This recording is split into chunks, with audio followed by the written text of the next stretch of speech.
Halo, kita berjumpa kembali di pertemuan keempat. Di pertemuan keempat ini kita akan membahas 2 modul sekaligus ya, yang terkait dengan materi pada mata kuliah ESPA 4314 Perekonomian Indonesia, di mana modul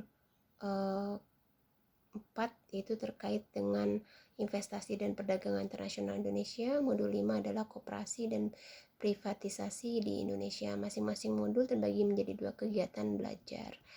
Nah, tentunya tetap aktif dalam menjawab diskusi-diskusi dan juga merespon, dan jangan lupa mengerjakan tugas yang telah disediakan dan mengevaluasi melalui pengerjaan tes formatif. Tetap semangat dan jaga kesehatan.